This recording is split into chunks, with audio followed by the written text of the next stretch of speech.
I have found total order in the universe, in the evolution of life, and the evolution of life to sensitivity and memory and learned memory and spirituality.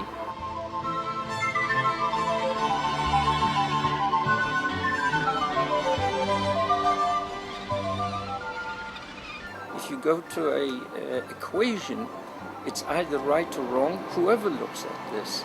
And in the same way, the fundamental code of the universe, I call it the Yahweh code of the universe, has this basis of absolute truth, rational, abstract mathematics. That code is identified in the behavior of the double helix molecule, in the replication of the molecule. It is identified in the 4,000-year-old weighing method of the balancing scales, which is the beginning of consciousness and rationality.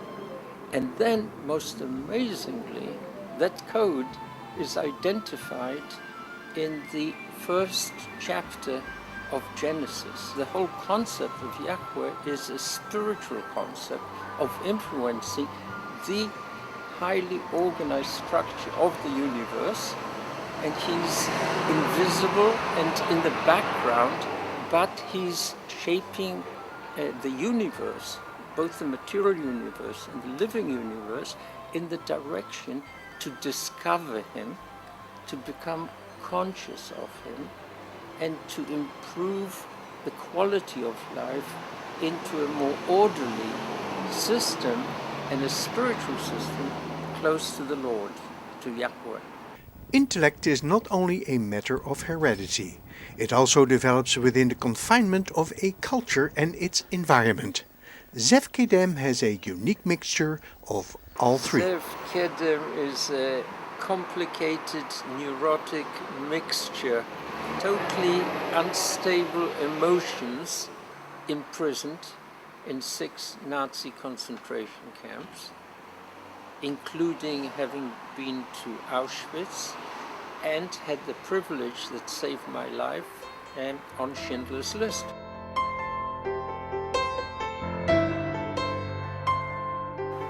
And that has shaped the rest of my life.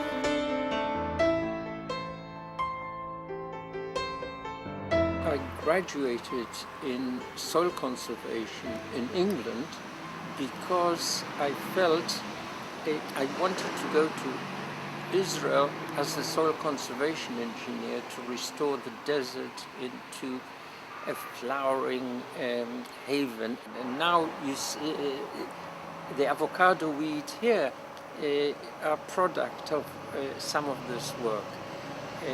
It was in a country that's short of water. The drip irrigation saved 30–40%, and again it was an exciting progress, and that's what I was looking for in my life.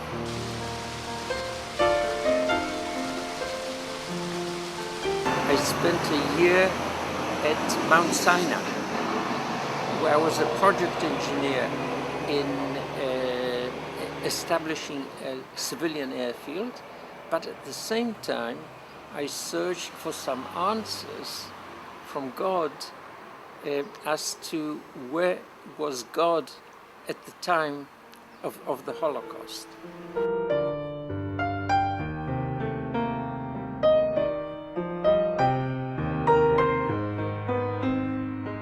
I've been looking for God to the present day, and I had difficulty in that because I came from a progressive family that had no spirituality or no religious education in the first place. Second of all, I basically discovered that I was a Jew when I was in the concentration camp.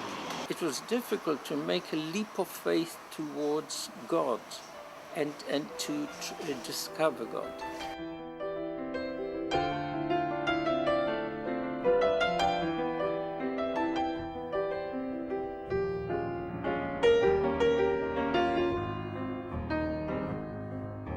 I looked in the Bible, and from a rational point of view.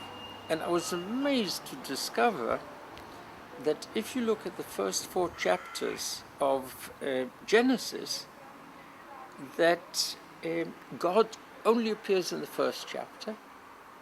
The Lord doesn't appear. In the second and third chapter, Lord God appears.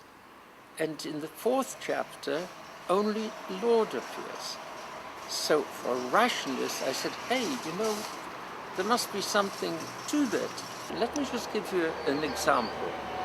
Yahweh, the Lord. In Hebrew, it's Yud He Vav He. If you take the past, present, and future tense, in Hebrew, it's Haya, Hoveh, V'yihyeh. And you take those letters and put them inside the Yahweh, and you get, you discover that every one of those words completely fits inside. And to me, it means that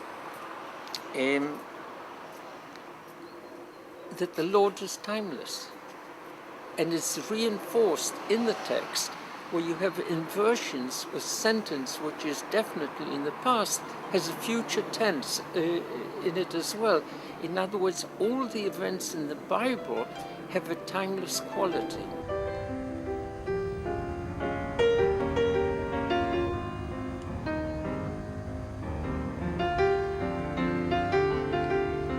I would say yes. I would say yes.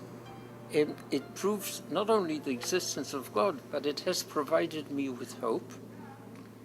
And but it has also indicated a very interesting God who is perpetual, who sanctifies life, who without God life would not continue.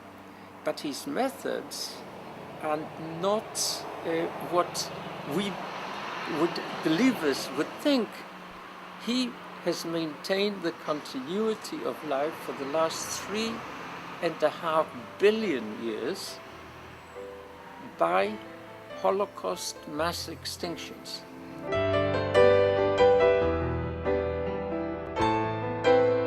The whole universe has one direction, from light to darkness. God has the unique quality of taking the universal behavior and reversing it from darkness to light, from materialism, from selfish materialism, to the light of spirituality, hope, and the ability of man to be self-determined, to be conscious of God, because previously he was basically, for 3.5 billion years, he was like all the other living creatures, dependent on the environment, but not spiritual.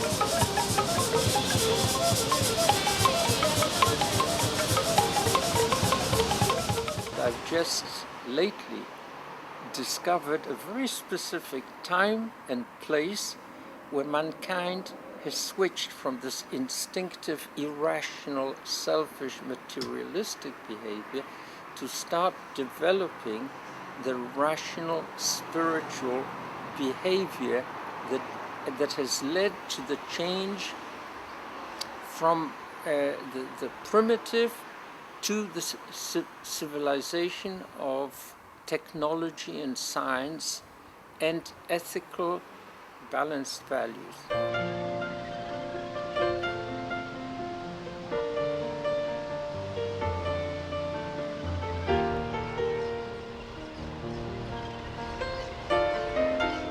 The most fascinating part about the rational Hebrew religion is that it is based on this concept of love thy neighbor as thyself, which is balanced equality. And in Hebrew, it's actually 5 words. V'ahavta l're'echa kemocha, ani Adonai.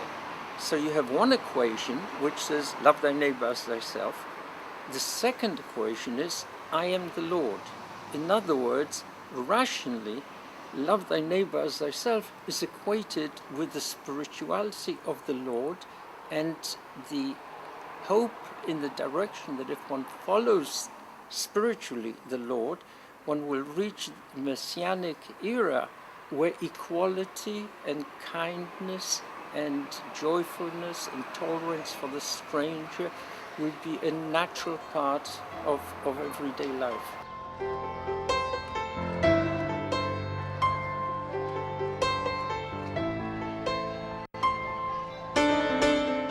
Prophecy is based on a rational philosophy, and that it can foretell the future, but only in respect to human behavior. If you do this, if you believe in the Lord, your life will be good, your life will be rewarded, your life will thrive, you will be productive. If you don't, you're heading, without trying, directly for another cyclic Holocaust mass extinction. And that is based on a fundamental law of nature that is consistent for the last 3.5 billion years.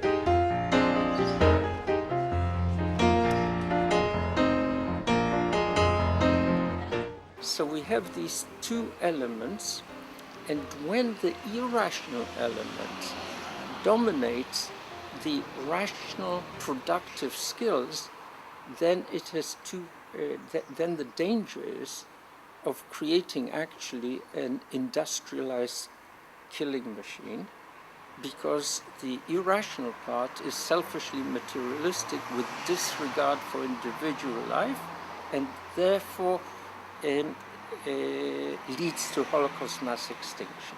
However, if the same balance is reversed by spiritual conviction and so on, where the rationally educated, learned memory dominates the selfish, materialistic, instinctive 3 billion year, then we have the basis to create the messianic time, the spiritual time, the rational time, the rationally balanced time that respects the life of the stranger, irrespective who he is, and brings hope.